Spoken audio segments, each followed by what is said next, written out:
시청자 여러분 안녕하십니까. 여수 MBC 뉴스데스크입니다. 순천시가 지역 현안에 대한 시민 의견을 수렴하기 위해 민선 7기 첫 광장 토론회를 열었습니다.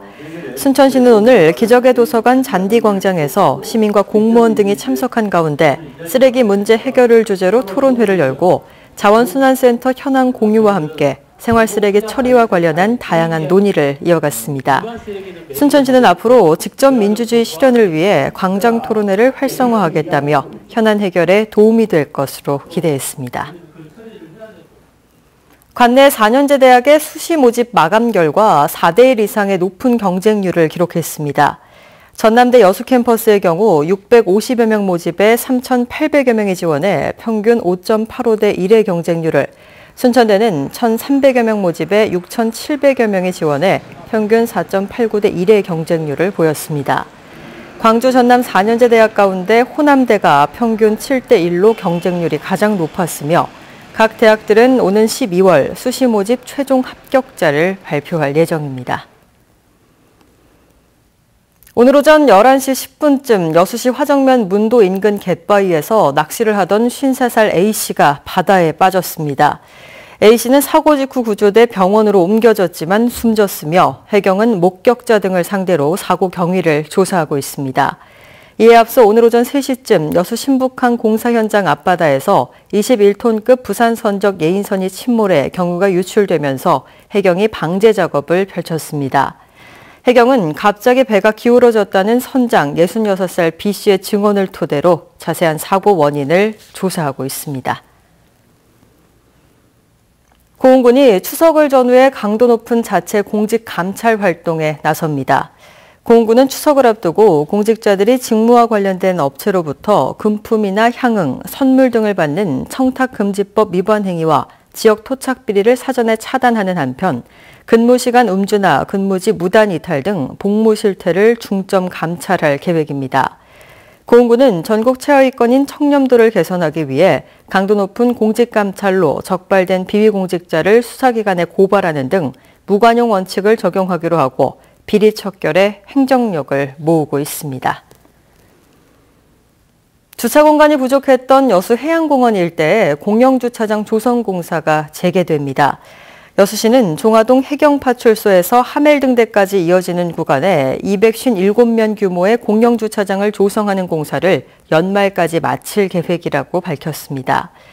해당 공사는 지난해 6월 착공했지만 인근의 물양장 개선 사업이 추진되면서 공사가 중단됐고 영업 차질을 우려하는 주변 상인들의 반대도 이어졌습니다. 광양시는 마을 공동체 전반에 대한 지원 기능을 수행할 마을 공동체 지원센터를 개소하고 관련 사업을 본격 추진합니다. 광양시는 광양시의회 청사 4층에 마을 공동체 지원센터를 개소하고 주민들을 대상으로 단계적으로 밀착 지원과 컨설팅에 나섭니다. 또 공모사업 컨설팅과 모니터링, 네트워크 형성, 교류 협력 사업 등 공동체 활성화를 위한 활동을 추진합니다. 관련 법안 개정으로 전국 초중고등학교에서 커피 판매가 금지됐습니다. 식품의약품안전처 등에 따르면 어린이 식생활 안전관리 특별법 일부 개정안이 통과되면서 어제부터 학교 내 매점이나 자판기에서 커피를 포함한 고카페인 함유식품을 판매할 수 없어 19세 이하 어린이와 청소년들의 카페인 섭취가 줄어들 것으로 보입니다.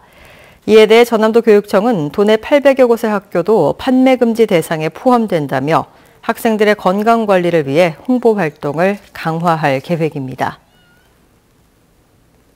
맞춤형 산업인력 양성기관인 여수 테크니션 스쿨이 올해도 높은 취업률을 기록한 것으로 나타났습니다. 여수시는 테크니션 스쿨 1기부터 8기 수료생 277명 가운데 94%가 여수 산단 주요 기업체에 취업했으며 올해도 9기 교육생 45명 가운데 31명이 산단 대기업에 취업했다고 밝혔습니다. 여수시는 올 연말까지 필기와 면접 등을 통해 교육생을 선발한 뒤 내년 1월부터 10기 교육과정을 운영할 계획입니다. 고흥군이 지역 인재 육성을 위한 교육 환경 개선 사업과 군민 수요 맞춤형 평생교육 사업을 확대하기로 했습니다. 고흥군은 저출산과 고령화 등으로 인구 절벽 현상이 심각하다고 보고 인구 유출 방지와 미래 핵심 역량 강화를 위해 지역 고교 입학 축하금과 신입생 교복 지원, 귀향인 자녀 장학금, 명문 특성화고 육성 등을 민선 7기 교육 분야의 공약 사업으로 추진하고 있다고 밝혔습니다. 고흥군은 이들 사업의 원활한 추진을 위해 내년부터 5억여 원의 군비와 기금 등 총 30억 원을 지원할 계획이며 이미 200억 원 규모의 교육 발전 기금을 조성해 교육 개선 사업에 50억 원을 지원한 바 있습니다. 광양시가 9월 정기분 재산세 206억 원을 부과했습니다. 광양시는 토지와 주택 소유자를 대상으로 올해 9월 정기분 재산세를 부과하고 납기인의 자진 납부를 유도하기 위한 홍보에 들어갔습니다. 이번에 시가 부과한 9월 정기분 재산세는 개별 공시지가 상승 등의 요인으로 지난해에 비해 5% 증가했습니다. 전라남도가 내년 생활임금을 10,000원으로 인상했습니다. 전남도는 올해보다 6.7% 오른 시급 10,000원을 내년 생활임금에 반영하기로 했다고 밝혔습니다.